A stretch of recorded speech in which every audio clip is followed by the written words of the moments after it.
Are older board games or out-of-print board games worth it? That's what we're going to explore in this vlog. Being a board gaming enthusiast with minimal impulse control, combined with being a completionist, this leads to kind of an interesting place to be, in that when I find a title that I like, I really want to go all in. And this can be a little bit problematic for board games that have been out of print or follow a certain development cycle. One of the things that we see is retail is no longer really retail. You've got the Kickstarter version, which is really the primary version of the game, with the X packs, season 1, season 2 expansions. That's before we even get into the Kickstarter exclusives. Tracking down an older board game like that compared to, say, a previous edition of a single board game, that's a little bit easier. And what brought this question on was Warhammer Quest, the fantasy card game. This was a Fantasy Flight title from, I want to say 5 years ago, but probably 6 or 7 years ago, back when Fantasy Flight Games had the IP for Games Workshop titles. We didn't have Warhammer Quest yet. It's a dungeon exploration game based on cards. And the cards drive the game. It's a fantastic game. The system is very interesting. Yes, it's set in the Warhammer Fantasy old world, but the combination of cards, encounters, missions, and items make each playthrough very, very random. And one of the neat things about it, being a dungeon crawling enthusiast, is the fact that the game has a very small footprint. If you're a dungeon crawler enthusiast, yes, bigger is better. I love big, but they can really take up a table and require a commitment to play. So having a card version of the game that plays very, very fast and gives you that feeling of a dungeon crawler, that's very interesting. This title has been out of print, and expansion-wise, there are 2 extra characters. We're not getting into fan-created content, but 2 characters, and then the IP was lost, GW pulled the plug, and Fantasy Flight changed direction. So the question that a friend of mine was asking was, Fritz, is it worth obtaining this game out there? Yes, absolutely. It's a fantastic game, but that's a one-time acquisition, even if you don't go into the 2 X-Pack card expansions, which are a little bit harder to track down, although there's print and play and other things like that. Compare that to, say, Descent First Edition or Runebound Second Edition. Now, these are older games from the dawn of time, 2008, 2010, somewhere around there. But again, a Fantasy Flight Games old model of distribution where you had the core game, big box expansions, small box expansions, character expansions, lieutenant expansions. That's going to be really, really hard to track down. So in that case, you kind of have 2 options. One, of course, is just to go in for the core game, using that as a template.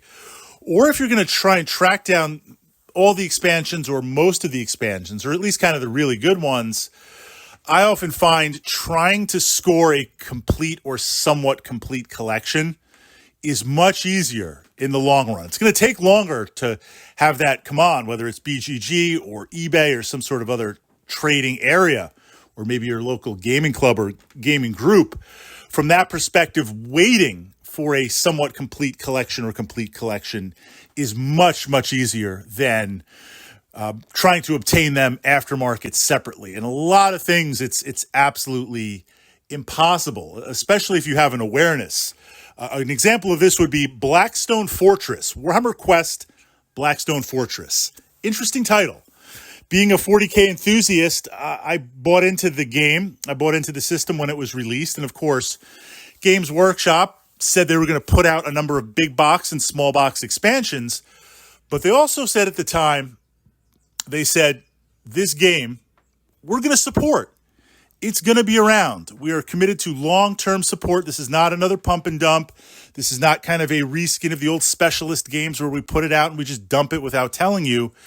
We're going to support it. And a lot of my fellow 40K, Warhammer 40,000 friends, they kind of jumped into Blackstone Fortress, some for the miniatures, some for the play. And then there was kind of a pause because GW is putting out expansions. And they're like, I'll pick them up later.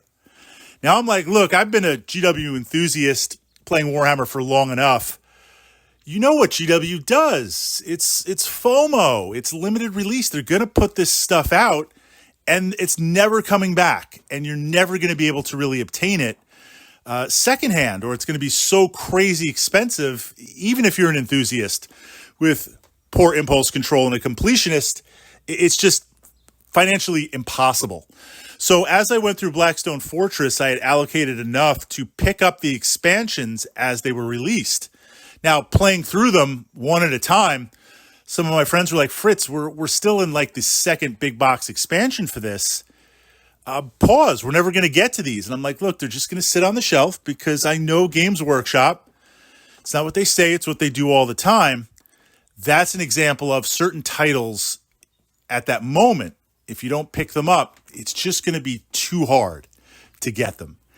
Now, in terms of titles and picking up previous games, there's the question of looking at a second edition game. Is it better? Is it different? First example, because we're going to look at two examples, both Fantasy Flight titles. If you look at Descent First Edition, I enjoyed Descent First Edition, but I do have to say it's a commitment. It takes a while to play, 7-8 hours to do a game correctly. I mean, you really sit down and you commit and you immerse yourself in it. Compare that to Descent Second Edition, where it's bite-sized. Things play very, very fast, an hour and a half per mission. There are some of the mechanics that are similar. The monsters are similar. It's an overlord mechanic, meaning one player takes on the bad guys and the other players play the heroes, but it's a completely different engine. So in that case, what you'll sometimes have is first edition, second edition, third edition that are vastly different games. And you got to kind of make a decision if you're looking at picking up a previous edition, what edition? And then there's games like TI, Twilight Imperium. I love TI, but it hits the table 3, 4, 5 times a year because you want to do it right. It's a commitment, much like Descent First Edition. TI Second Edition is in many ways superior. It plays much quicker. It's refined. It's well done. In that case, I do consider them separate games, and I would consider second edition, or I should say the reprint, maybe that's third edition. The current incarnation is a much better way to go. It's still a long play, but not as long as previously. So in that case, looking at older board games, if there's a title that you like, the incarnation of it, it's not just a reskin, it's a completely different game. What are we talking about? Now let's talk about acquisition in that, because this has happened a number of times where the board gaming club, the board gaming group that I'm a member of, you kind of show up and you play. Usually I bring 5 or 6 titles, but sometimes I'll get there and I'll just want to try something else, right? You brought your games, you want to share them with me. And some of the members have been playing board games for a number of years. So they have titles like from the dawn of time. Now, I can enjoy playing those and not necessarily acquire them. An example of that, I love Zombicide Black Plague. I love Zombicide Invader. I don't have Zombicide Modern, the first edition, because my friend, who is an excellent painter, he has Zombicide flawlessly painted. The car tokens have been replaced with die-cast 3D cars. He's got terrain effects. You play this game like it's fantastic. I can't play it any other way because it's such a fantastic paint and incarnation that he's created. If we're going to play that, I'm going to play his game. But then there's other titles that people will bring where you play at the club or at your store or group where you're like, hey, I'd like to get this title in my collection. Now, obviously, eBay or secondhand sources, you're going to pay top dollar because you've acquired it.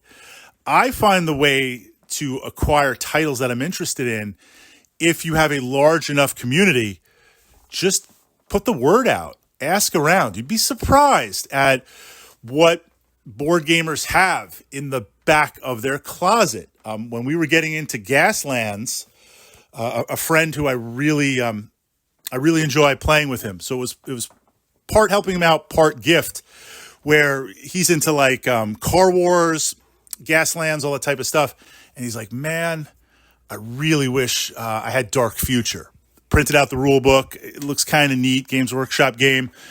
And I'm like, really? You wish you had Dark Future? I'll hook you up. Wait here. I've got Dark Future sitting in the back of my gaming closet with Space Fleet. And for the most part, I hang on to my stuff, but this was a game that he was regularly going to play, do it justice and bring it up. So it's like, you know what? Here you go. Here's my copy.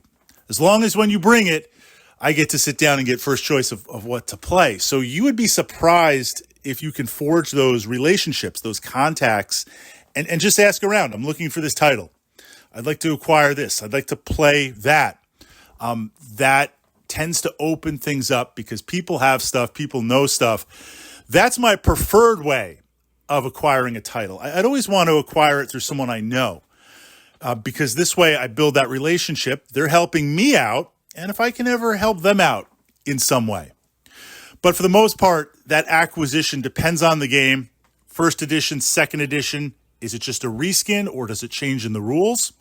And identifying when and where. Are acquiring older titles worth it? Or should you just move on? I think some of them are, right? We're doing this board gaming thing. We all have certain incarnations of games that we really like. Dungeon crawlers, I thought had been done for a long time. And they just keep on showing up with new dungeon crawlers. I can never get enough of a fix. So if I come across a title that was interesting and I've had the chance to play it, I think there is value in adding it to your collection. Simply being, with the exception of a few games that are app-driven, we're talking analog. You acquire a title, you got it in your collection. You can play it anytime. It's not obsolete. It's always ready to go. So there is tremendous value in acquiring older titles to play them.